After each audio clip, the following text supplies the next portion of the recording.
Buenos dias, everybody. My name is Mike Doherty, your host of Invite Only for today, tomorrow, and possibly the future. Alongside me, as always, is that kid Flowers, Shawn So Nasty, Shawn Flowers. That was a great introduction. I appreciate that. How you doing? I'm good. I'm good. Gave you many names. Didn't know which one to go with. You know, I'm a man of many names. You know, I'm like a nomad. You know, wanderer, as they say. For the uninitiated, Invite Only is Play Everything's weekly gaming news and nerd culture podcast where we come to you every week live through the power of the internet on mixer.com/playeverything. And if you couldn't catch us live, we post it every Friday on youtube.com/playeverything, 10 a.m. every Friday, and on podcast services all around the world. We just sit here and we shoot the shit. You know, a lot of people do gaming news shows. We do light gaming news shows because, again, there's 1,000 people that do it better than us, so why try to do that? So it's a very conversational show. Normally we have a producer, so normally what you saw in the beginning of this live part, if you're watching on YouTube, you didn't see that. Can you cut that later? Yeah, I'll cut that. Okay. Not on live. The live people saw it. But there's no producer, so Exclusive. I'm just trying to do everything myself here. So if you watch the beginning of the live shows, it'll be a little bit of a shit show, some might say. Shawn, how are you doing today? I'm good. Been in quarantine for, I want to say, like 5-6 days now. I've become bored with myself, and I've started to change my mentality about certain things because what else am I going to do? So starting to look at things a different way. Really been playing some Apex as far as gaming goes. The fucking new season dropped. Not even new season. Still season 4, but they redid the ranked. It's all on Kings Canyon now with like all the map updates. So like it's really hectic. It's really fun, really crazy. That's kind of been what I've been doing. No. What about you? How you doing? Yeah, honestly, that's it. That's honestly it. What, day 5, day 4 of the quarantine? Just bullshitting around? Sometimes I feel like I needed a break, you know, because I work and I go to school and I do the channel. And, like, you know, this quarantine, you know, I had to take advantage of it. It was a nice way or a good way for me to actually take a break from everything, so. Well, no, you got a week and a half left, so yeah, enjoy. I gotta get back in there now. So man, that's crazy.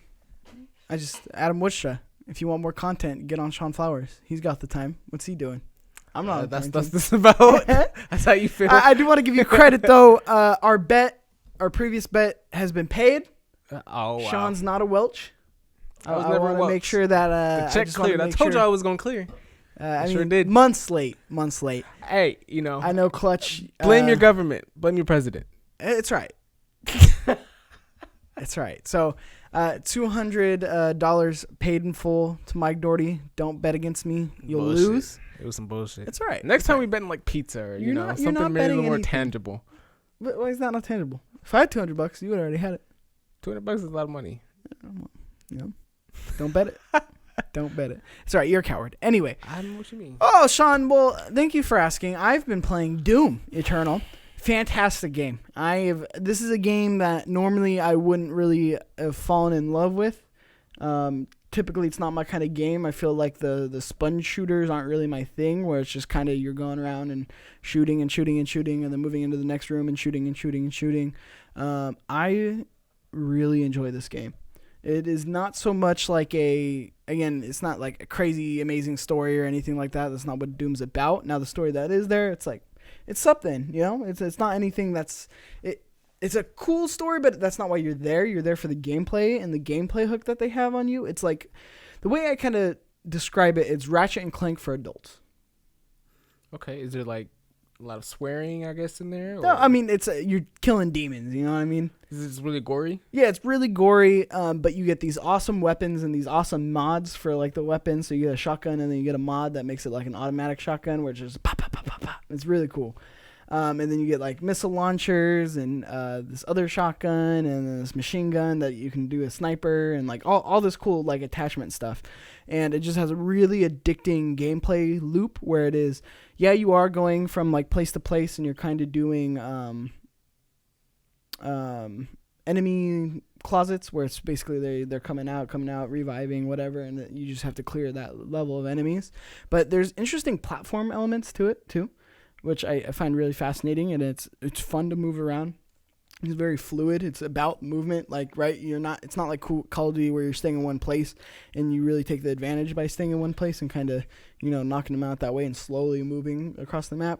It's you got to be fast. It's a twitch shooter, right? So you're jumping from one end. There are these little jump pads. You're taking it across the other. It's like Ratchet and Clank for adults. Like if Ratchet and Clank was a shooter for adults, this is what it would be, because you get really cool, innovative weapons. And then there's like an armor aspect and then an upgrade aspect. You can upgrade your suit. You can upgrade your guns. It's really cool.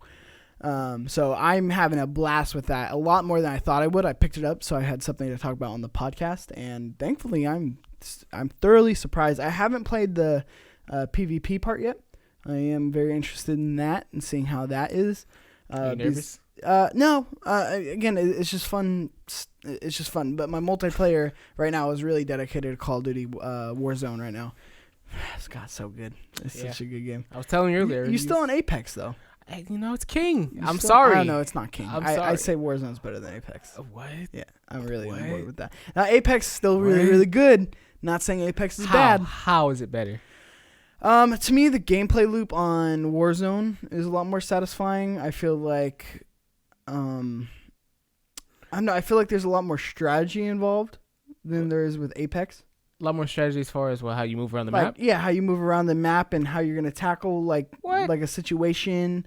Third parties, I feel, aren't as bad in terms of getting third-partied. Honestly, to me, that makes Apex one of the most exhilarating things as far as how much people third-party you. Yeah, I mean, you still get third-partied, but I feel like, I don't know, I just feel like there's a really good balance around Call of Duty.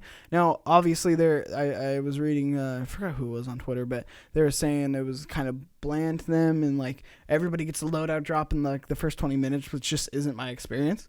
And also, loadout drops don't necessarily help you. Like, in all honesty, I feel like they did a really good job of making everything balanced and kind of fair. I don't know. I'm really about it, and especially when you get like a good squad. Like, I'm excited to jump on tonight, play with Shawn White, play some Warzone. So I don't know. To me, it's one of the most satisfying multiplayer games. Now, Apex is still really good, still a really satisfying multiplayer game. To me, I just think Warzone kind of edges it out, especially with like the revive system. I think it's a lot more creative. Yeah. Like the gulag. Like, I feel like they do a lot of things that push it forward, just like Apex did. Right? They did a lot of innovative stuff that pushed the battle royale genre forward. Warzone does is keeps you playing a lot longer. Like you have a big ass map. One, you have 150 people, and because the map is so big, there's so much you can do, and you end up playing a lot longer than you would playing in Apex. And with the Gulag, you have like a second chance, essentially. So you end up playing the game a little longer. However, I think Apex has a higher skill gap.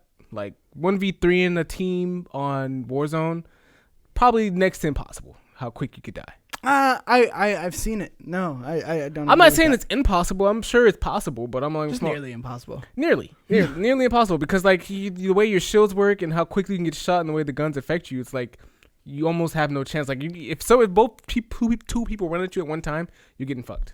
Here's the thing, yeah. If it's an Apex open field, is not necessarily the case. If it's an open field and there's three people, right? Yeah, you're done. You're right. Maybe even in the house. The way you can maneuver around things, and the way just like in Search and Destroy, where it could be 1 versus 3, right? And you can still pull it out. It just depends on how fluid you are, how much you move. I feel like that's a really big part in terms of Warzone's gameplay, big time. Because you can jump out a window, you can hide in a corner, get a couple shields up in time, you can plant a claymore. There's different things that you can do strategically that you couldn't necessarily do on Apex when you're getting 1 versus 3. Now, granted, I do agree with you that you could have a little bit more maneuvers in terms of doing a 1v3 in Apex, that because again, it's more fantasy than it is like realistic shooter. Yeah. So I do agree with you there, but I definitely do think it depends on how you can maneuver around, and like if there's a helicopter there real quick, you can get in the helicopter, you can fly away. There's things that you can do to get out of certain situations. So do you like the quoting like the real aspect of the game more than Apex? That makes it better for you? It's just a shooter, and I loved Call of Duty shooting mechanics, and then they took all the things I loved about Apex and they put it in the Call of Duty formula, and to me it really, really works. I mean, that's it. Like I said, Apex is still a phenomenal game and still one of my favorite multiplayer games. But to me right now, I mean, who knows? Apex had its time with me, and I was really raving about Apex at the time. I mean, it it's possibly I think it's my game of the year for last year, right? But I feel like Warzone has pushed it forward enough to where it did enough creative and unique things that Apex. I agree. There's definitely a lot more outside of just getting kills in Warzone that you can actually. And the have a cash good aspect's really cool, and like the way you can get kill streaks and pick up like special abilities like Dead Silence and the turrets and everything like that. I really like it. I really enjoy it. That's all I'm saying. Now, I definitely do think it's a debatable thing where it is, Apex, Call of Duty, Warzone could be interchangeable. It could be, one can like the other better, which again, I'm not saying like, oh, you like Apex better. I don't think that's crazy. I'm not trying to bash you saying Warzone is better. No, than I feel Apex. like it, but it's all right. I'm judging you. I'm judging you a little bit, but I'm not trying to, make you feel bad for it. It's a little curious, but. Now, if you're watching live like Clutches, right here on mixer.com/playeverything, he wanted to chime in and say 1v3 on Warzone isn't as rewarding as 1v3 on Apex. Which I could definitely see. I could definitely see that, but like I said, I feel like to me, when you take on 3 people in Warzone, it's a lot more rewarding to me because it's a lot harder to do. Like we were saying. So yeah, like I said, I get the aspect of 1v3 on Apex being more rewarding to some people, but to me, when you kill 4 people back to back to back, like one person from another squad and then a whole squad wipe, to me that's like, oh yeah, because it's a lot harder. Because on Apex you could be Octane and you can throw down a jump pad and you can dip a lot faster. Whereas Call of Duty you have to be a lot more in the space that you're in. Yeah. Whereas Apex you can maneuver around a lot more. You can do the who's the girl who phases through shit?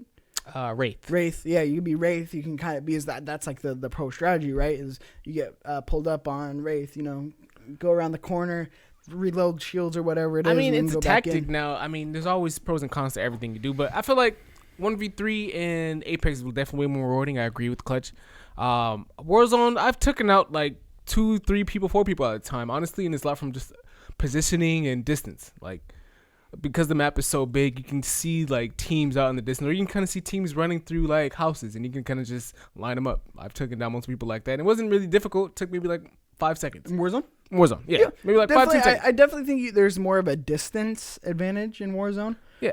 Where it is if you play distance and you got snipers. The other night, oh man, we were pulling up. We were getting close to the final circle. We turned the corner and we just see 5 flashlights on the hill, all just staring. Like it was 2 squads basically. It was like deers. It was just flashlight, like all staring down at us. I was like, oh, this is bullshit. And like, we're pinched. So like, I definitely do think snipers are a little bit OP on I feel like Warzone is literally all about positioning and angles.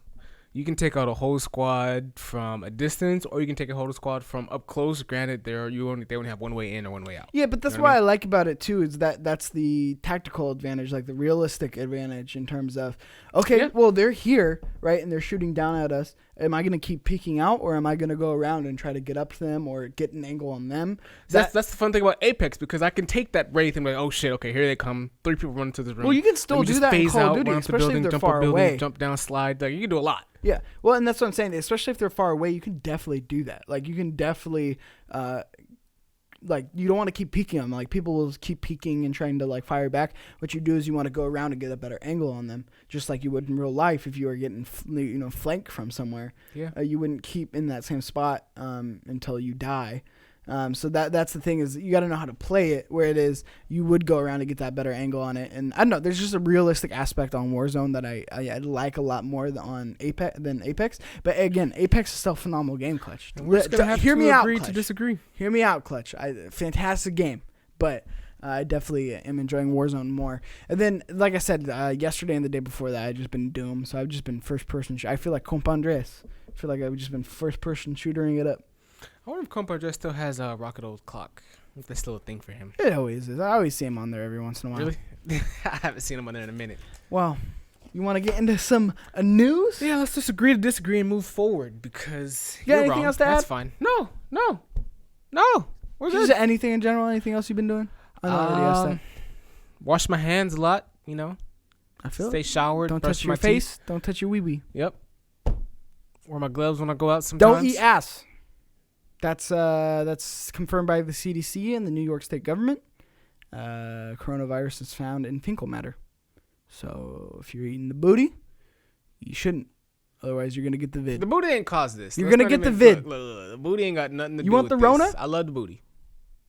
You want the Rona? I love the booty. You're going to get the Rona. Nothing wrong with booty. Well, speaking of the Rona, as the coronavirus forces companies to shutter their offices across the world and lockdowns go into effect, people are increasingly turning to video games to pass the time and interact with friends, family they may not see in person for the foreseeable future.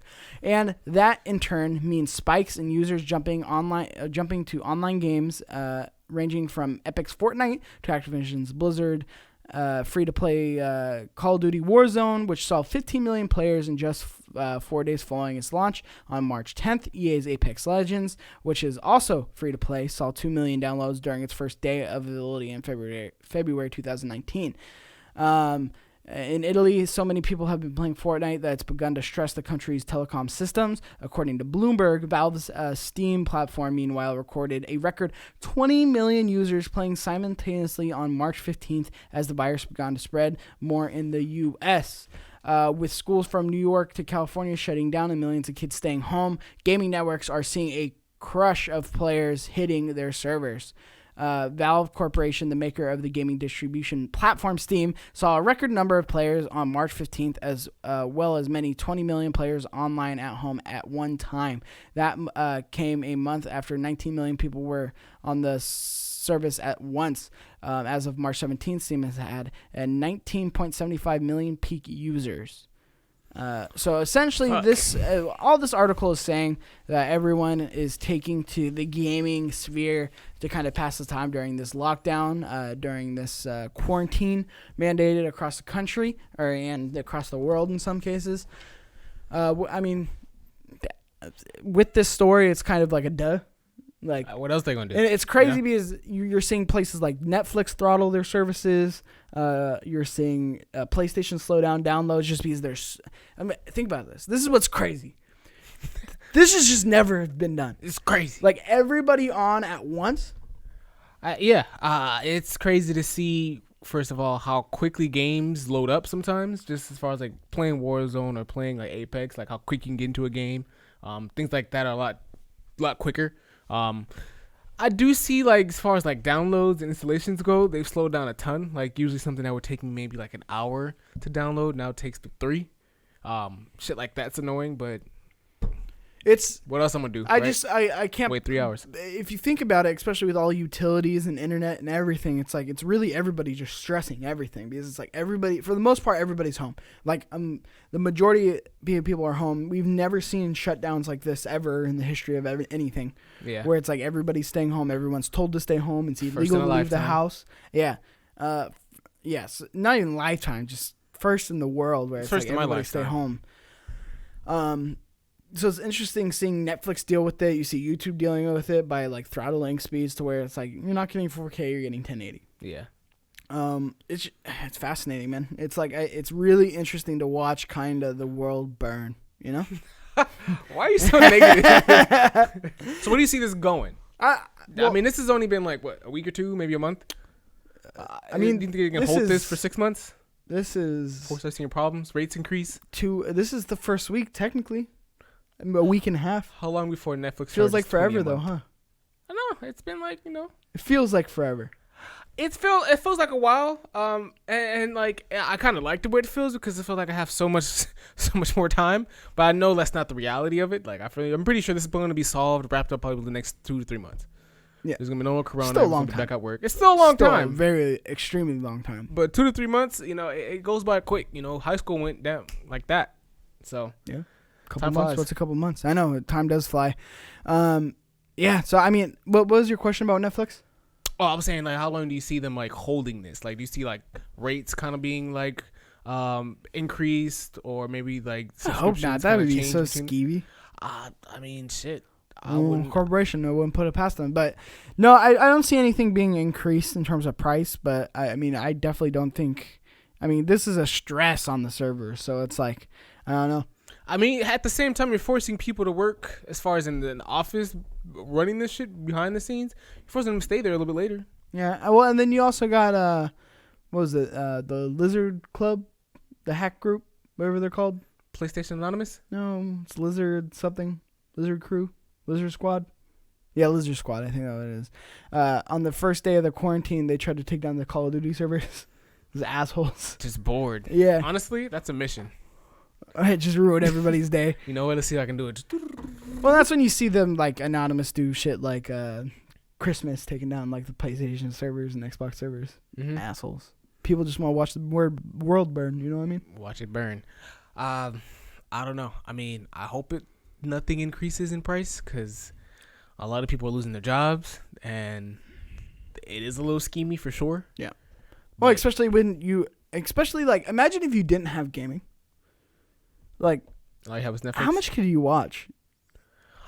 You know, the people who don't have, like, luckily we have shit like this to do. Not that we've been doing a lot of it during this, to be honest, but luckily we have, like, things to kind of work on to keep ourselves busy, like side projects and things that we want to do. Yeah. Like, in the meantime, I just couldn't imagine. And then video games, and then shows, and then, like, YouTube and podcasts, like, for me, right?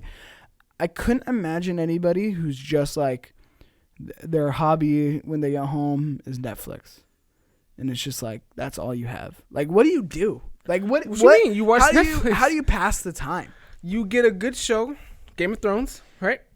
And you watch all of that. You know what I mean? That's going to take you a week or two, maybe in a full month to finish Game of Thrones. And then what? What you got next? You got Shameless. That's a lot. That's a lot of time, too. It's a lot of time you just wasted. A lot of good entertainment. A lot of good content. Well, that's what I'm saying. It's a lot of, I don't know. I couldn't imagine it. It just seems too much because I have a good variety, right? I'll listen to a podcast. I'll play some Doom. I'll play some Call of Duty Warzone. I'll go watch some shows, you know, watch some YouTube, hop on that Amazon Prime, the HBO, Netflix, watch some stand-up specials. Like, there's a good variety. I'll work on some shit for the channel. Like, I'm not gonna lie to you. Since I've been here, some of the best parts of my day is honestly just walking around the block. Like, I look forward to doing that sometimes. Walking around the block. What do you mean? Just walking around the block. You just take a walk? Just take a walk.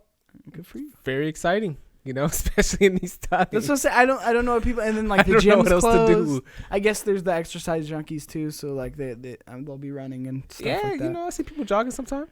I guess people have kids. I don't know. I couldn't fathom that life. That shallow.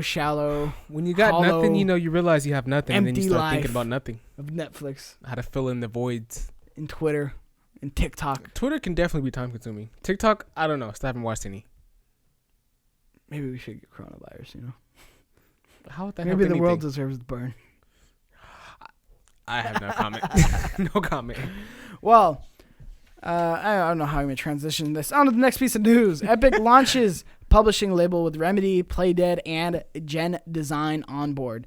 Epic Games has launched a new multi-platform publishing label with Remedy Entertainment, Playdead, Gen Design as its first partners. Epic Games Publishing aims to tip the balance of the publisher relationship in favor of the developers, offering terms that it believes will be more attractive than its rivals. This includes full creative ownership, with developers keeping 100% of the IP rights and total creative control. It will offer as much as 100% of the development costs, including employee salaries, and it splits the profits 50-50 once the costs are recouped. We are building the publishing model we always wanted for ourselves when we worked with publishers, said Epic Games CEO Tim Sweeney in a statement. The first three partners to sign to the Epic Games publishing label are The Last Guardian Studio, Gen Design, Inside Developer Playdead, and Remedy Entertainment, the company behind Control, Alan Wake, and Max Payne. Gen Design, Remedy, and Playdead are among the most innovative and talented studios in the industry, with strong visions for their next games, said Hector Sanchez, head of Epic Games Publishing. Quote, they will have full creative control, while Epic will provide a solid foundation of project funding and services, end quote. So essentially, Epic Games bringing the heat with their publishing arm, which isn't surprising because they've done this, especially with their storefront being more developer friendly, and taking on Steam head on with giving more rights to and benefits to the game developers. Now, and they did note that it did not say that part of the deal was being exclusive on the Epic Game Store. I mean, you'd obviously assume that they would have it on there, though. Like, I'm sure they're not trying to enforce that because they don't want to seem like, oh, if we're going to publish your title, you have to make it exclusive on our platform. I wonder if PC only it's exclusive, but it also allows it to go to PlayStation and Xbox. But like PC download, it has to be through the Epic Game Store, which again I don't think is too far off because you see EA only do the stuff through EA Origin. Yeah. Like I don't think that's a crazy ask. And again, the people freaking out, oh the Epic Store, just download. When I got my PC, that was the first thing I did. I downloaded Steam and I downloaded the Epic Game Store. Hard? That's all it takes. No, I literally click a button, download, create account, done. Well, you started from scratch. Don't have to get different hardware. Don't have to. What if you were already using Steam for a long time? You don't know the pain. What's different? Different browser, different window, different colors. You know all the differences. No one likes change. Different color, different games, different browser, different what? Same games, exclusive games. But Steam has exclusive games too. Exactly. And you want me to what? Move my whole catalog over to Epic? No, you can stay over on Steam. Nobody's asking you to come over. You can stay there. I know, but I like the games over there, though. Yeah, you stay over there. We don't want you over here. We'll play all our exclusive games over here. You right. Same thing with PlayStation, right? In terms of all their exclusive backlog, right? It's like nobody's saying like you have to get a PlayStation, but like if you want those games, you're gonna have to get a PlayStation, and that's even more of a stretch because then you're paying $400 to get those games experience. Whereas on this one, all you have to do is download a browser. Like you can have a console and have it 10 times worse. Where it's, I want those games. Oh, but I have to pay $400 to play those games and pay for the games. Whereas on this one, it's literally click over Windows. Cool. I got the games I wanted. Like, I don't understand people. They're crazy. How hard do you think it is to really land this deal with Epic, though? Because this contract, like what you were saying, where developers get 100% of all the IPs, 100% of development costs, including employee salaries, are all paid, and there's a 50-50 split. How long do you think, or not how long, but how hard do you think it is to actually get this Epic contract? Now, it says I'm sure they're not picking up anyone. As much as 100%. So not every deal. I'm sure it would vary. Yeah, not every deal is going to be 100%, but most publishers do not offer 100% funding. Yeah. They offer like 50% funding and then like a 50-50 split, or like a 70-60-40 split, or 70-30 split. Well, it would be the same thing then if Epic gave you a 30% development cost and then it's still a 50-50 split. What if they take? Well, I'm saying typically it's like 60 or 70% split. Oh. Yeah. Like typically the publishers taking more, which again, it's cool. It's cool to see Epic do this. It's very in line with what they do. I'm interested to see the games that come out of there, and again, I'm excited to see, or interested to see them see if they stay exclusive to the Epic Store or if they are going to come over and they are going to be on PlayStation and Xbox and Steam. I'm interested to see how many studios really grab onto that deal. I'm sure a lot, because I'm sure there are a lot of... And how quickly they do it? Well, here's what I'm interested, because obviously I feel like almost every developer is going to want to come over. Immediately, yeah. Immediately, if you're not an exclusive developer. But I don't think Epic's going to take everybody. Why not? Because if you're paying for 100% of the funding, it's a very risky move. Up to. Yeah, but like to get that 100% deal, like you have to have a very enticing game. Whereas like you're not going to take a chance on Truck Driving Simulator 3, you know? You're like 100% funding, you know? How you bring that up? No, I'm just saying, like you're not. But yeah, I'll get what you're saying. You know, that's not something you're going to do. So I mean, I could see all of THQ Nordic publishing all their games on Epic Store instead of Steam. Like to me, that makes sense. That's to them, a no-brainer. Yeah, because it's like, okay, you're not necessarily funding, but you do get a 50-50 split. You do get this. You do get that. Again, those are the exclusive developers. Again, they're not even really exclusive developers. So I'm very interested to see on what they publish.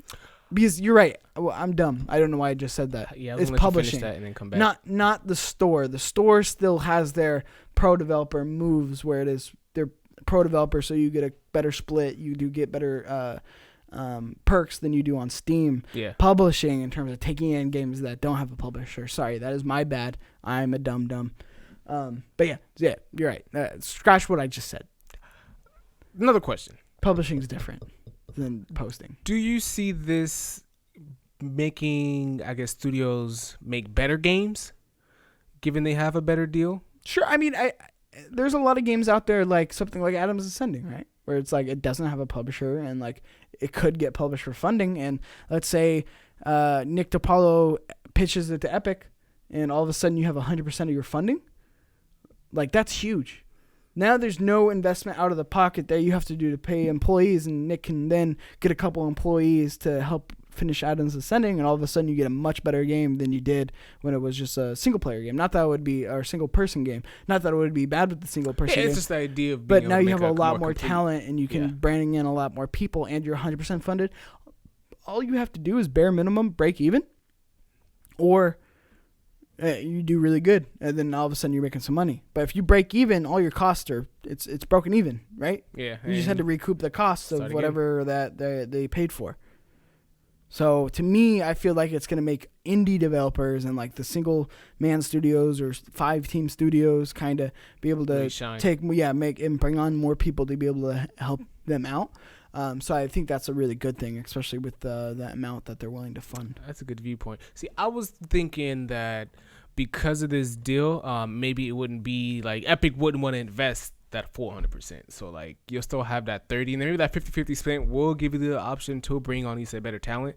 But I don't know if that's necessarily going to translate into the workplace where you're going to get a better game necessarily, because just because you have more fun, does that equate to a better game? No, not at all. But like I said, in cases where it is Parable Worlds, Adam's Ascending game, or other indie studios, or even studios where it is smaller, right? 50, not even 50 people, like 20 people working on the game, right? All of a sudden, if you have a good idea, all of a sudden that could be funded, and I think that's a really, really awesome thing to happen. So I mean, again, you take it kind of day by day, but to me, this is a net positive more than a net negative. Okay, yeah. So it's cool to see them do that. It's going to be interesting to see the Epic title on games not developed by them. Especially with just having Fortnite. Like, it's crazy how much Fortnite's success has been able to let them launch an online store, and has allowed them to do an online publishing branch, where it is they're now a game publisher too. They're not just a game developer, but now they have a publishing branch as well. And then Fortnite's going to be able to mitigate any of those risks because it's such a monster and it brings in so much cash where it could just keep funding stuff like this. And I'm excited to see where this goes. Will they develop a console? That's okay. Relax. Who knows? I don't see them developing a console. Who knows? If they have a storefront on the PC. Who knows? I don't think they would do that. Why would they do that? I think the better move is just to acquire some studios and then just publish them. Sure. Software. That's the first step. But I don't know. Epic's coming to take over the world. I think it's crazy how Fortnite really the Epic box built Epic and is literally like now selling Epic. Well, here's the thing. Fortnite. I want to see a documentary on Fortnite. Like, I want to be in the developer. Like, I want to see the real conversations of the developers being like, "Fuck, we made a game that failed." Like, oh my god, this game failed. Like a Fortnite documentary. It was like Danny O'Dwyer, get on that. It was a disaster. Like, we put our heart and soul into this game. This game was announced the same time Last of Us was announced at the Game Awards way back in the day. Like, I was young. Like high school, it was announced. I remember seeing Fortnite and seeing like the building aspect and like all that, right?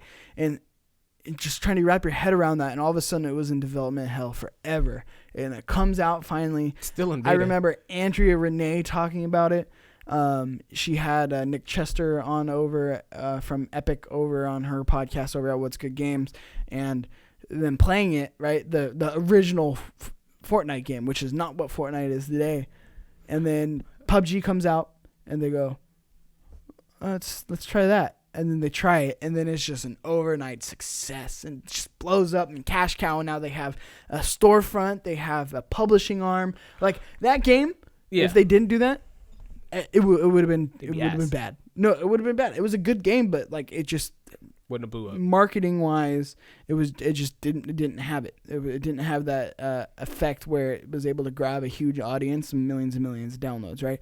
Whereas now, the game completely changed by them putting in a mode. Like, I don't think I've seen a game blow up from a mode that they've added to the game, right? Because it's the same game. It's basically they went away their PvE and then they went to PvP. Yeah. Battle Royale. And it just changed the landscape of that studio forever. Like, that name, Epic Games, is a name, whereas before it was not a name. So, to me, that's something I want to see, just because I think it's a fascinating story. Yeah. I'd want to see what their revenue was over like after they added in the battle royale game mode. Like what it was like 5 years. Like how much did they get in revenue just off the game? Like, think it's in the billions because like these tournaments that they're throwing like for millions of dollars. Like I feel like they're just giving away money at this point. Like I don't know what to do. Let's just do this. Let's just do that. Fuck it. Let's give it more to the developers because it's like let's cover 100% of developers' costs because like what else are we gonna do with all this money? Like it's crazy. They did a really great job. I say this about Kind of Funny all the time too. They did a really good job at monetizing it, where it's like skins are like the thing in Fortnite, whereas like Call of Duty, Apex, like skins are cool, but like it doesn't have the effect that it does on Fortnite. Like they did a really good job at making skins and dances and emotes and everything like that. The umbrellas, whatever, the parachutes, a thing. Like they went out of their way to make it a thing, and it's a free to play game, right? So now all of a sudden you monetize something that's absolutely free, and you're better at it than anybody in the industry. Like they are the best at selling DLC, like hands down. The best at selling free. That's crazy. Yeah, they're the best at selling free. That's a great way to put it. Fortnite, the best at selling free. Like it really is. Where it's like I said, Apex. Like okay, you get a cool skin, or you'll buy like the battle pass or whatever it is. But like it doesn't have the effect Fortnite does. Where it's like the term default, you default like as an insult. You fucking default. That came from Fortnite because you don't have a skin. You didn't buy a skin. You poor piece of shit. Get lost. You know, I was one of those people. I never called someone a default, but like if you didn't have a skin on, like what are we doing here? Like, you just get the game? Skin? Like what's going on? Yeah. So and that's what's crazy to me. And also, again, the battle pass in Fortnite is still better than any battle pass I've seen on any battle royale. I haven't even looked at a Fortnite battle pass in such a long time. What they did so well that they still do is the achievements, like the roadmap, the goals. What do they call it? Objectives. Right? Yeah. Where it is, get 5 kills with a shotgun this week. And I miss that. Like in battle royales, like when I wasn't playing Fortnite, I like that because it made you play the game differently. Because you get this, and then you get a chest, and you get a cool skin, or whatever it is, right? Yeah. I want to see that in Call of Duty. I want to see that in Apex, where it is, get 5 headshots with the triple take.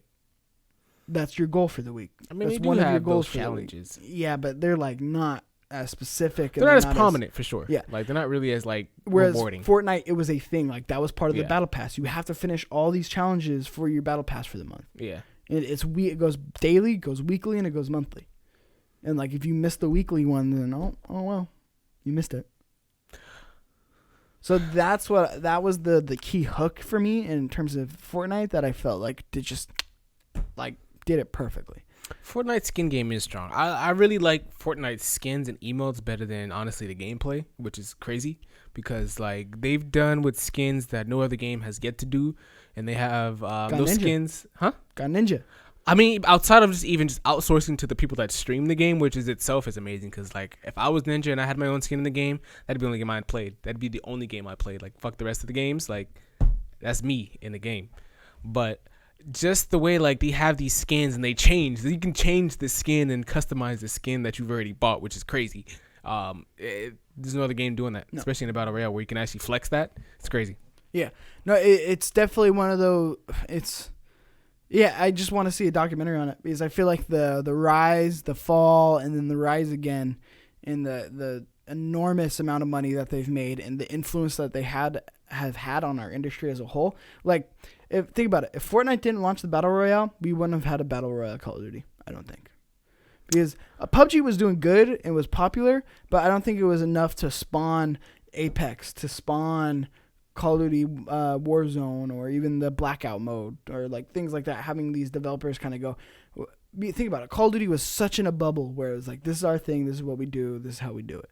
Whereas like they didn't branch out like that really ever, like aside from zombies and then like the special op modes. Yeah, I mean, I definitely see influence from those other games on Call of Duty. Now, I'm not going to say PUBG or even Fortnite spawned the Battle Royale mode, though. Yes. You think so? Yeah, I didn't start it, but it spawned it.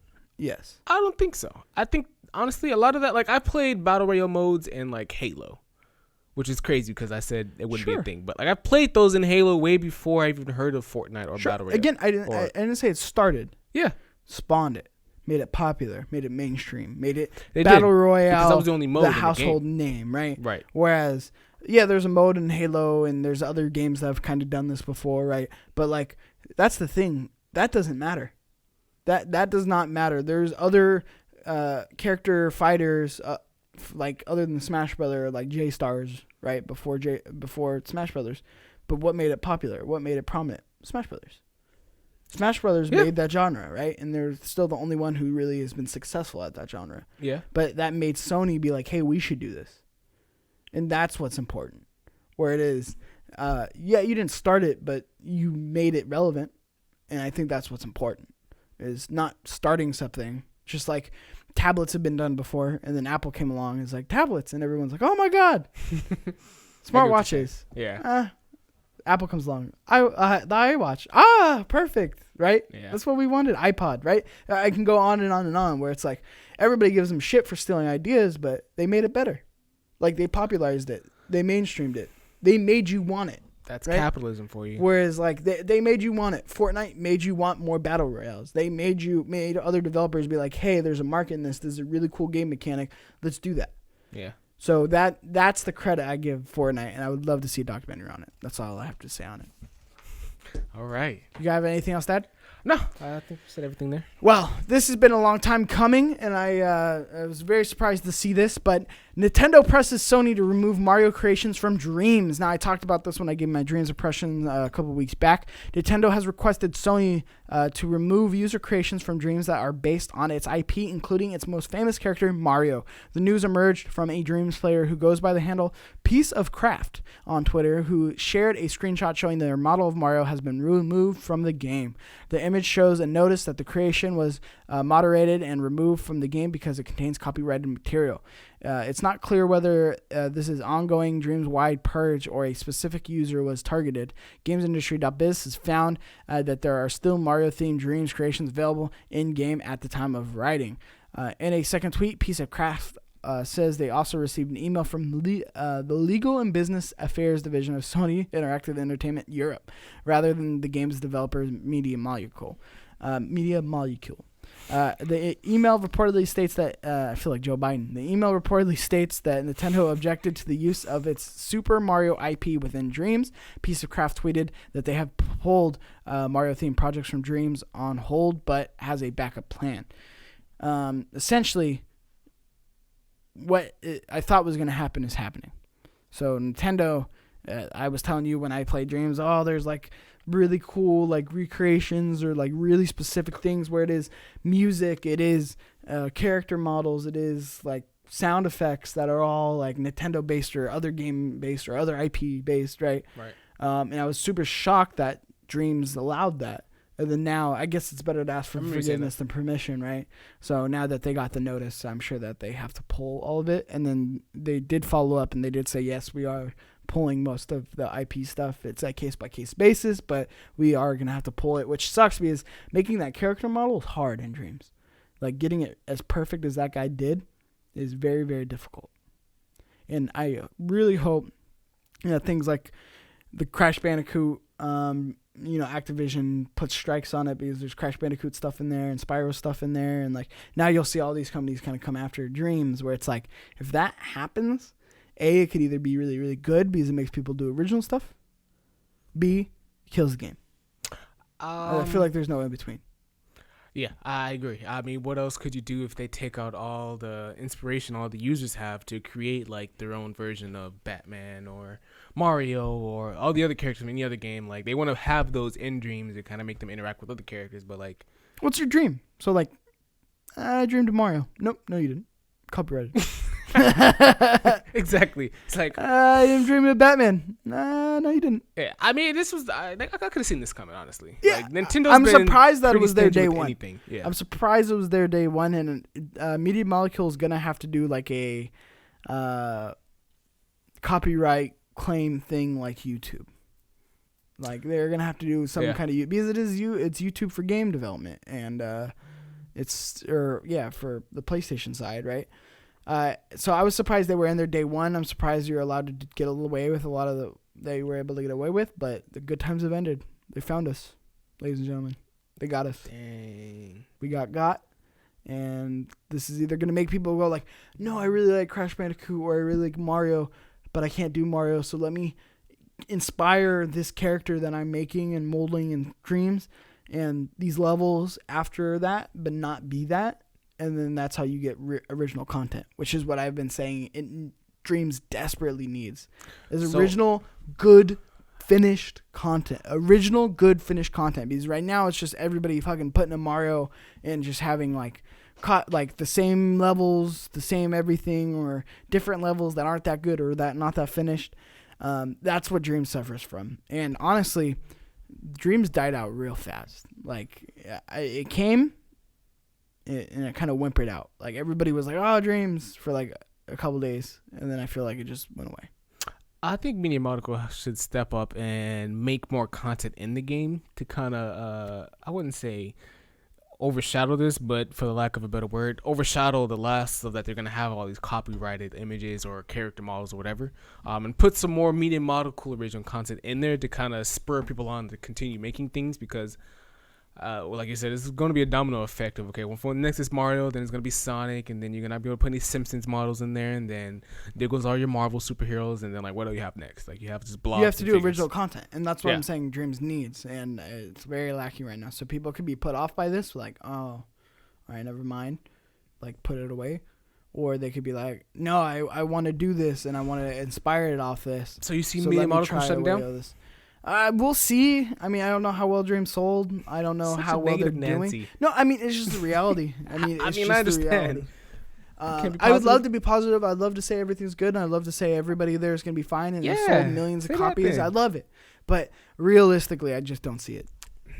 Like, I see any hope for it. I don't feel like this game caught the lightning in the bottle that they needed it to catch.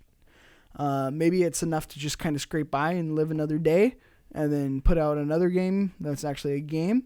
Or, I don't know. I don't know what the game plan is. But if I was, like, into video game creation, I would be using Dreams as, like, a portfolio.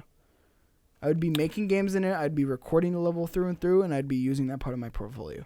Like, that's what's cool about it. Yeah. Is if that's the stuff you're into. For commercial use. Yeah. If that's what you're into, all of a sudden it becomes like YouTube, where it's, we do this shit. Why do we do this shit? Well, why did I start this shit? Not why do I do it now, but why did I start this channel, right? It was to build a portfolio. And that's YouTube, right? That's content creation. I'm able to do this. I have something to broadcast to. I have these fucks like Adam Woodstra and Alexander Dayu and Clutch that care about us, right? But at the end of the day, it's like, this was made to be a portfolio originally. And with Dreams, if I was into that stuff, art and stuff, it's like, okay, I can't afford to, do C++, or I can't do this, or, I could do that stuff, but I can't do the rest of it, right? I'm good at programming, but I can't do the art. Or I'm really good at art, but I can't really do the programming, where this kind of like makes it easier on both ends. So that's the nice thing about this, is people could push this forward. And like I said, Media Molecule has hired people before who have done Little Big Planet levels, and then they've hired them in. So that's the cool thing about Dreams. That's Is dope. It dead? Probably. Is Media Molecule dead? We'll wait and see, but I really hope not. Again, I never hope that upon anybody, but That didn't sound too hopeful. looking at the numbers, it's not looking great. And looking at the hype around the game, it's hopeful. not looking good. Also, we're all going to burn alive from coronavirus. Mikey just wants everything to blow up. This man's not I'm a positive. I'm a realist. Speaking of realists, GameStop to close all stores in California indefinitely. I was driving past one the other day, and I was honestly surprised it was still open. I was like, what? That's still, like, it still said open on the window and everything. I was like, what? There's a couple people in there. In trouble. I don't know if I didn't send it to you, but there was in Philadelphia who was not fucking around with this lockdown. Basically posted the government posted a sign on all the GameStops where it's like, this store is closed, and like, you're not allowed to re-enter the store under penal code, blah, blah, blah, blah. You will be arrested if you enter the store until further notice. Damn. Like, they were not messing around. California, they were letting them go, and then they started shutting them down. And then, again, if a cop doesn't close it down, then you stay open. Have we got any updates? Because then we just have who from PetSmart and Walmart and Reggie Fils-Aimé hop into like the CEO positions. Yeah.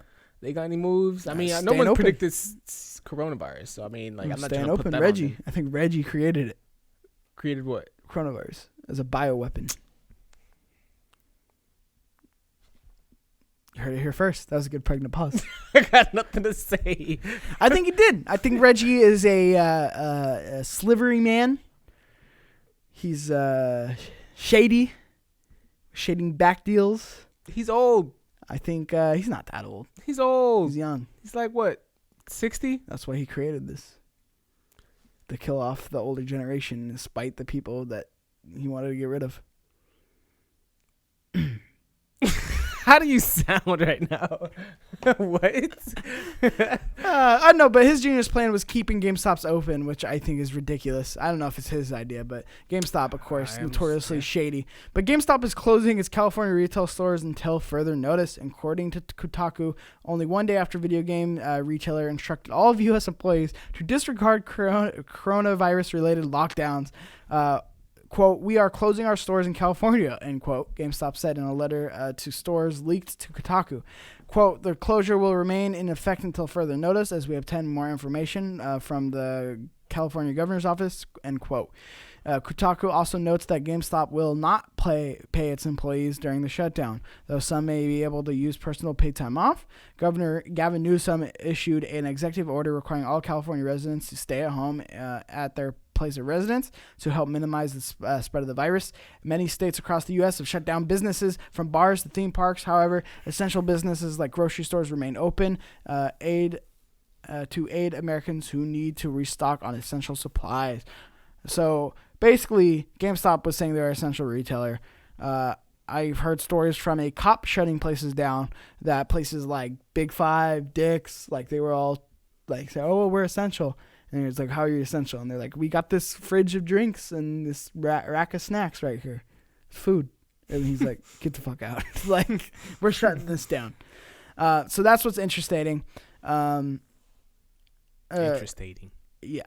So essentially, GameStop's shady. They're not paying their employees, which I think is ridiculous. But also, out of all the corporations, I kind of do believe that they can't afford it. But at the end of the day, like, Reggie's still getting paid. How much they can't afford. Reggie's still getting paid. Like, their CEO's still getting paid. Yeah. That's all that matter. So let's negate there, because you didn't have cash in the bank for anything like this. So that's on you. So you should negate your salary for the next month or two to pay everybody else. Think they'll do that? No, they're not. Of course not. But that's what I'm saying. But did you see Texas Roadhouse? No, what happened to Texas Roadhouse? Their CEO actually gave up their salary to pay the employees. Mm-hmm. Oh. Yeah. Pro move. And that's a really respectable move, and that what that's gonna make people want to work for you. Whereas this kind of move, people see this, and I think people now more than ever look at employees and they actually like rate them on values. Like, how would you treat me? How do you value me as an employee? GameStop has always been shady, and they've always been terrible to employees. And then this is just like, if you work at GameStop, get out. Was shady. Once you try to bring your game back in, that's a brand new game, and they offer you $10. Well, yeah, that's just shady business practice. Hey, you know what I mean? If it's shady there, it's I'm pretty sure it's shady in other aspects. You know what I mean? Yeah, and it was one of those things where it is, look, this affects people's jobs. Like, people who are like, close down GameStop, blah, blah, blah. I'm sure the employees were like, please don't, because our company is not going to pay for us. So you definitely should just shut the fuck up and let us stay open. Like, stop Kotaku, stop writing this article. Like, yeah. I'm sure there are people who were like, we should close down.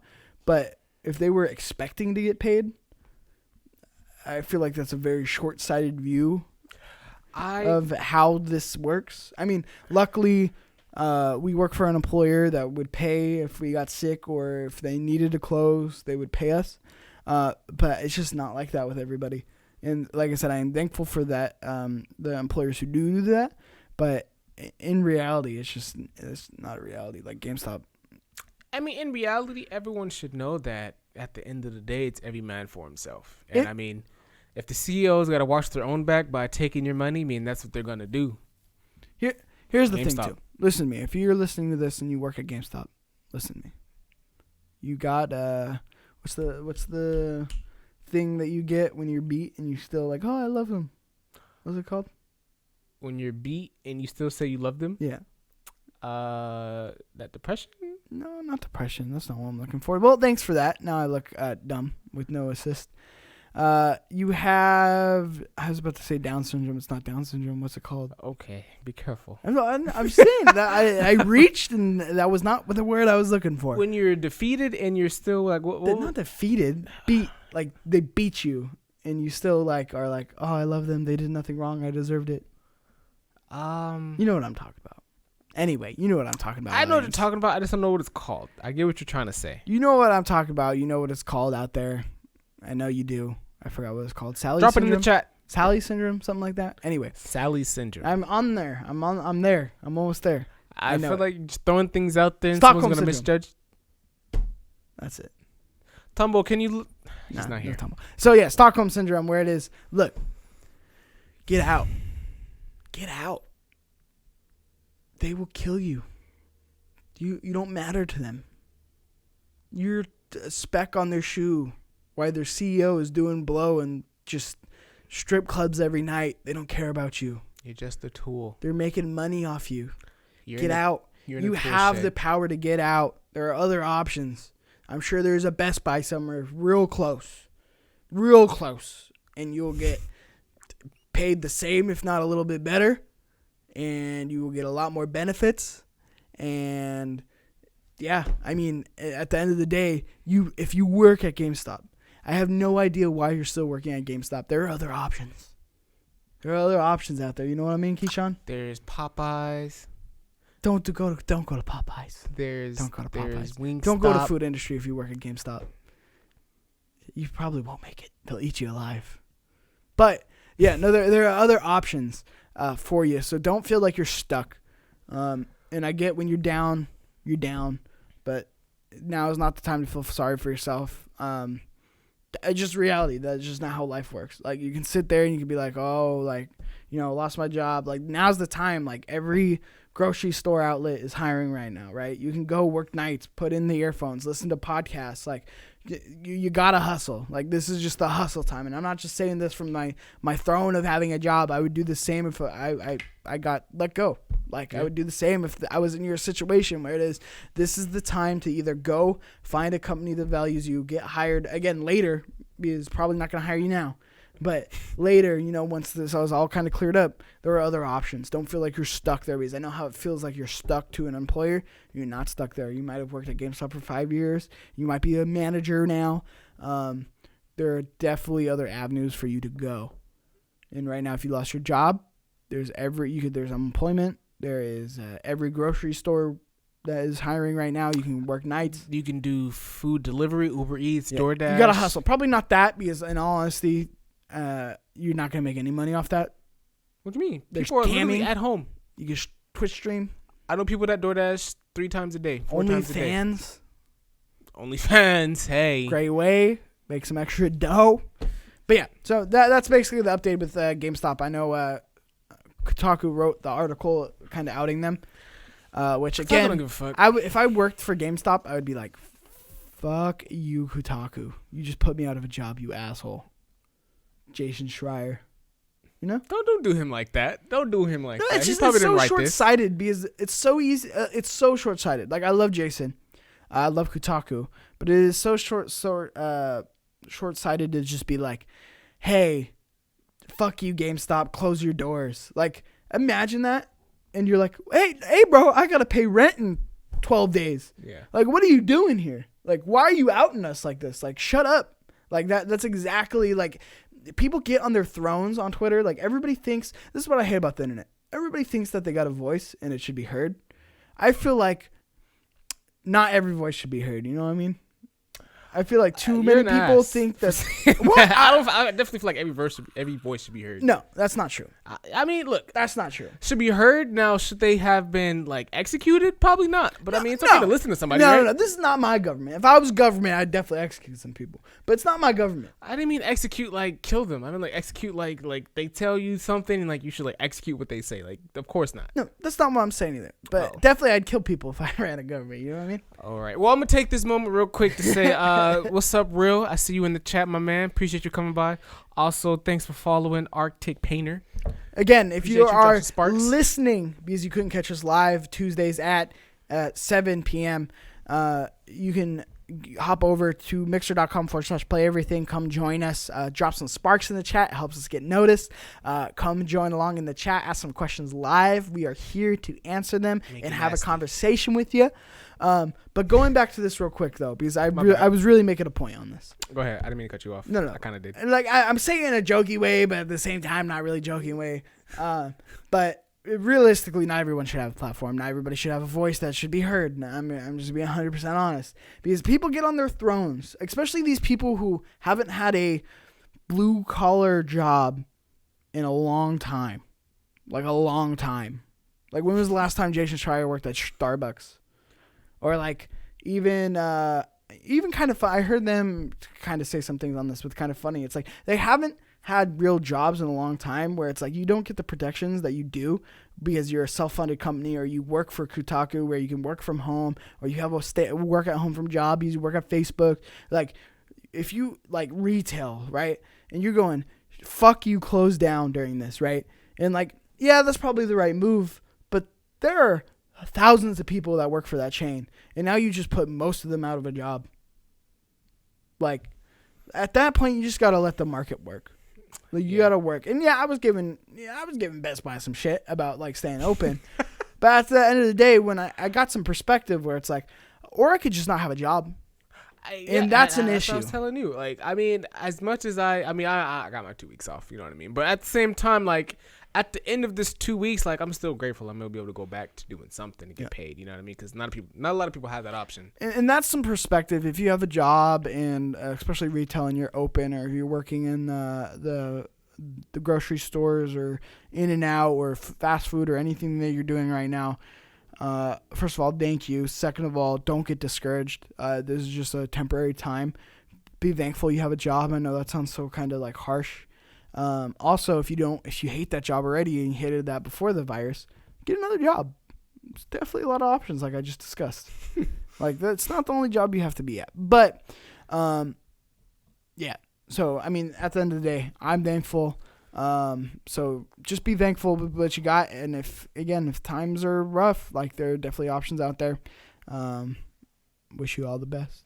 That's what I got on the GameStop news. Going through this slow. What time is it? About to be 10. Oh, wow. All right. I'm going to skip the Twitch moment. Essentially, Twitch is getting a lot of viewership. No duh. Everybody's at home. I thought that was... I should have taken that out originally. What do I want to go over? Okay. Here's an interesting one. Leaked PS4 games for April, releasing April 7th. Uncharted 4, A Thieves End, and Dirt Rally 2.0. You know what I mean? That's the car. I think I played the first one. It was alright. Definitely not one of the most funnest racing game experiences I've had. The Uncharted 4, and they already gave you the Uncharted collection, so you can play if you had PS4 PS Plus for the entire last year and up to now, you now have the entire Uncharted collection for free. I mean, should I say it? I'm gonna say it. I have Uncharted. And you don't play it. 1, 2, and 3. Yep, and you haven't played it. I'm gonna download 4. You know what I mean? No, you're not gonna play 1, 2, or 3. I'm probably not gonna play any of them. Everyone here, but I mean, I just need the library so I can go back. You won't go back. You're not gonna go back. I don't understand your thought process.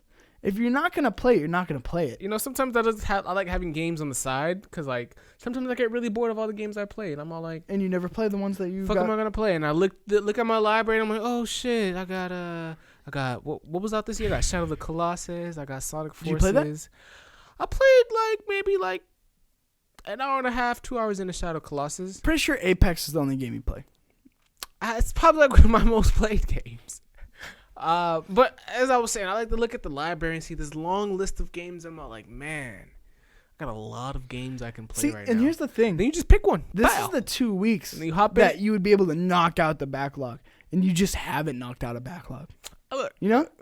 Like, if I had the 2 weeks, I'd be so backlog heavy right now. Look, mind your business, bitch. Look, I'm going to get back to it. I'm going to knock it out. But at the same time, I want to play games I like playing. Like, what games have I played lately? Apex. And Call of Duty. Spellbreak. And I've touched God of War some more. Didn't finish it, but I mean, I start touching up where I last ended. So it's like I have that there, especially on the OLED. Oh, so beautiful. But I haven't finished it. But like I go back in it sometimes. I just can't wait to do that. Fucking Monster Hunter, really fucking good. Haven't played that one in a minute either, but like I like to have it there. Like it's an option. Not that long ago, a couple weeks ago. Yeah, it's not that long ago, but I haven't played it in a minute. But I like that option because like it is something I can definitely get into, and I always have a squad that's willing to play with me. So that's dope. Yeah. Well, when are you gonna play these games? You're just gonna jump into them, get a little dabble, do you? A little dabble, do me. I hop in, you know what I mean? A couple hours. See, the thing is, with me, like I can get single player games. It's really hard for me to stay in them for long periods of time because the story's cool and all. I don't really get engaged into like single player stories as much as I did when I was younger. So I don't really stay in the game for long periods of time if the gameplay isn't as captivating and it doesn't like evolve and change as I play. You know what I'm saying? Like if I can play a game for a long time and like I can see like there's a skill gap to like getting better and like maybe see like a satisfaction for like maybe like in like Sekiro, like parrying, or even like what's it Star Wars, which I still haven't finished either, but like parrying and maybe like the fighting system in there, like if it was like a little more intuitive, I'd feel like a bigger reason to play, not because of the story, but because I want to master like the ability to like fight or dodge or whatever. You're gonna say you want to borrow Doom, but I know you're not ever gonna finish it. Well, you know me, so that's why it's hard for me to finish single player games. Now, multiplayer games, obviously, there's no story to play, and I can play those and I can stay in those for long periods of time. Which is crazy to me because to me it would make more sense to be more into multiplayer games because you can jump in and you can get a taste every once in a while and keep going back for it. Where it's like, yeah, I guess you're right with single player games. It's like you get stuck on you stop playing and then all of a sudden time passes and you forget. You forget where you were. You forget what the story was like. Like that's why like single player games, I try to like run through it. Like I am immersed. It has my attention. Like and that's probably what I should do because I don't do that. That was the game I was playing. I'm not switching to any kind of multiplayer until I'm done with it. I should do that. The thing is, if I play like a single player game and I have an itch, like I'm like, fuck, I want to shoot something instead of running through this platform or this adventure role play game. I get where like I'm not that able too to do sometimes. something like that, and then once I hop into that shoot I was itching to play, I don't jump back in. Like it's like fuck. Yeah, and that's definitely the itch. Sometimes I'm really like, I just need something quick, real quick.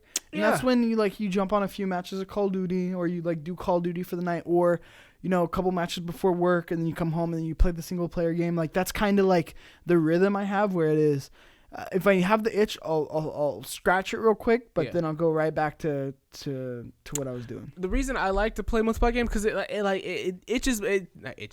it satisfies my urge to like really like think fast and critically, like really quick. Like I don't like playing games where I'm not able to really like I like playing like Pokemon or Yu-Gi-Oh games because I'm able to strategize and really have to think on the fly.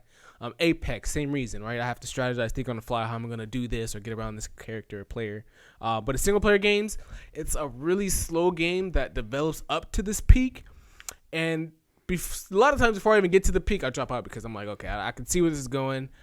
Am I gonna be here for maybe the hour or two I'm gonna have in the peak?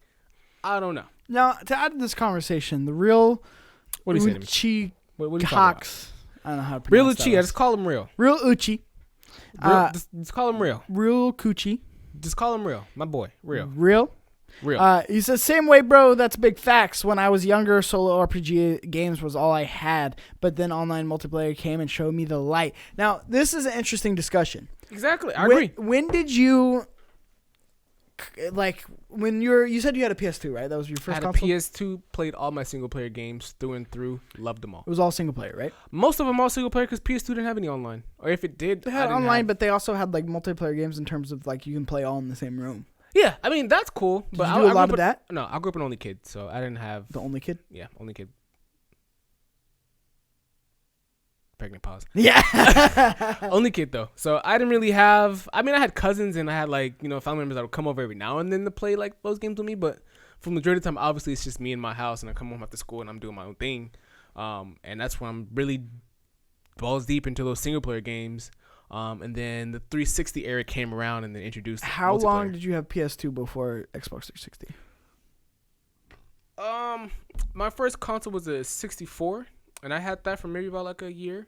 And then I had a PS2 probably from like 8, 9 to whenever the 360 came out. So maybe like 5, 6 years, 7 years. 6 years, 8 and 9. Yeah, I don't know when the 2008, 2009. That's when the PS2 came out. No, I'm saying that's when you had it. No, I had it when I was like 8 or 9. Got it. And then 360. And then whenever the 360 came out was when I dropped the PS2. I think it was out at like when you were 10. The PS2 or the 360.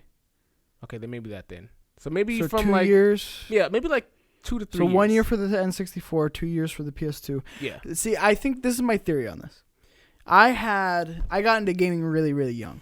I got into it kindergarten, first grade was when like PS1 first console. That was like my jam. And I played the crap out of it. And again, there wasn't a lot of multiplayer games. Now every once in a while I play CTR or like Crash Bash with like the family, right? Which those were the only games I really had, and all you had was single player games, and I had these games. Whereas the PS2 was out already, but I couldn't afford it. Like I didn't have it, so I was just playing through all these PS1 backlogs for my brothers, right? And then as time goes on, PS2 came out. I was the only one with a PS2 really. Most of my friends had like the original Xbox, things like that. So there was no kind of multiplayer gaming. It was all single player games for me, right? Battlefront, even Battlefront 2, Battlefront 1 was single player. It was just a shooter. And then PS3 came out. And I think this is part of my theory. I didn't have anyone to play with. So I didn't play multiplayer games like my friends were playing Xbox games. Like, I remember being jealous. I kind of, like, seeing them being like, oh, we're going to get on the Xbox party. We're going to play Halo. We're going to do this, right? I didn't have that experience on PS3. So, my big chunk of my gaming experience was all solo. Like, completely solo. Now, I would play Killzone every once in a while. Like, I got into Killzone deep in terms of multiplayer. But I didn't play it as a social aspect. I played it as a game aspect, right? After I finished the story. Right. So I feel like if your experience is more catered toward that, like my experience, where it is most of the time you're playing single player and you didn't grow up or have a big part of your gaming foundation as multiplayer, I didn't start doing party games until PS4. And that's crazy. Well, there was a time where me and this other guy who had a PS3 did parties. Yeah. At the very end of the life cycle. I'm talking about when the PS3 Slim came out, like the slide top. Yeah. That's when I started doing like party games, like in a party social thing. And then obviously when you went over to the friends' houses and stuff like that. But I feel like if you had a big chunk of your early gaming stage as single player, you're more inclined to the single player experiences, the story games, things like that. But if your big chunk of it is party games on Xbox, playing. No, when Xbox came around, I still played a lot of those single player games. Playing Call of Duty, playing Halo. But was it a majority or a minority?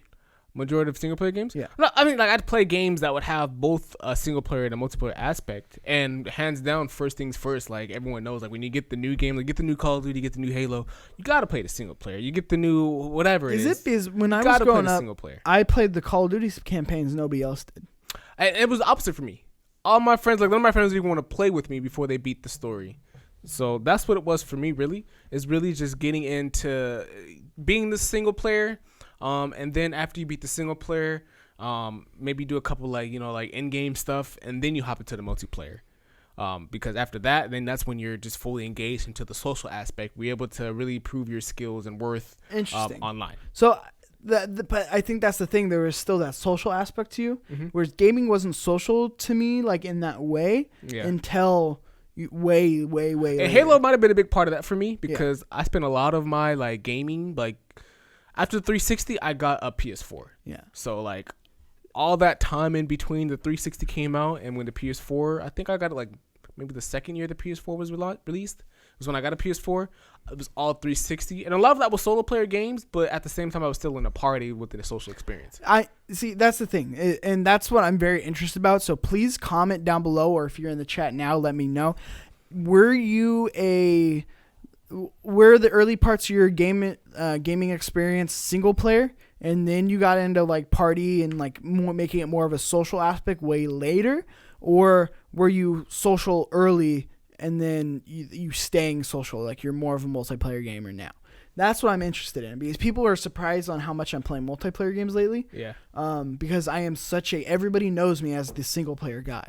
Like, I am the single player. I play single player games. I play games not like the general bro like doesn't play, right? Call of Duty, Gears of War, like it's a lot of multiplayer facing stuff. And I see with the people I grew up with, a lot of them are multiplayer like ex-bros. Like where it is Call of Duty, Halo, and Gears of War, like those are the jams. Well, like my best friend Connor, he just played like the first single player game in like forever. It was Spider-Man, and he loved it. But his majority of his experience is multiplayer. Yeah, and now it's not to say the single players are bad, because there's still amazing single player games. They're like back. Spider-Man or God of War. I remember we were having the conversation, are they dead? And now they're back.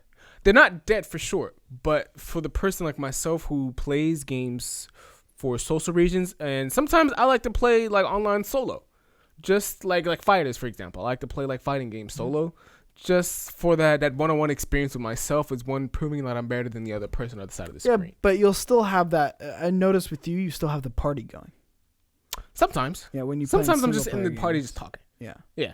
So it's just an interesting diversion of different things that we do, right? Because I'm very reclusive. I'm very to myself. I'm very single player games. I'm very podcast wide grinding. Where you're very playing things, and even if it's single player, you got a party. You're in a party, which I think is very interesting. And I feel like there's something there. I don't know what it is. I feel like Compa has a very similar experience to you, and I want to know if like Alexander Dayu out there is the same way as me.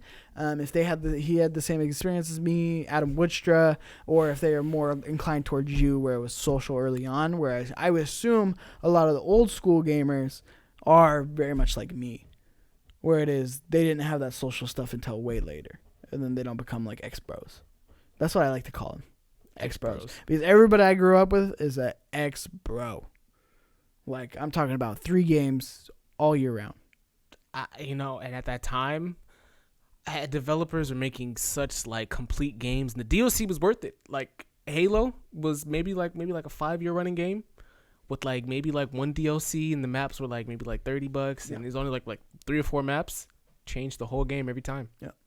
Beautiful. Interesting. Real quick, I wanted to touch on this because I brought it up last week too, and then I'll go ahead and close it out. By the way, Real says PlayStation released 2000, Xbox 360 released 2005. PS3 was around 2006. So when the PS4 when were like you 2012? 9? When was I what? When were you 9? Yeah, PS4 was 2013. When was I 9? 3, 5, like 2006, 2007. I was 9 because I was born in 97. Yeah, so then you probably got it right when they come out, and then a couple years later, you probably got the Xbox. What version came out with the Kinect? I don't know if it was the first version. Oh yeah, you were way late in the game. No, I had Xbox 360 Kinect didn't come out till like the end of the last. No, I had it before the Kinect, but like I remember one of mine had the red ring of death, and then my parents rebought it. That's where I remember the Kinect so vividly. But I had it before the Kinect, back when my gamer tag was Raptor Respect. Those who know it know it. Those who don't. I know some of you in the chat, but those are like my day one days when I was really like playing Dragon Ball Z and Naruto and shit. Like Truck Driving Simulator.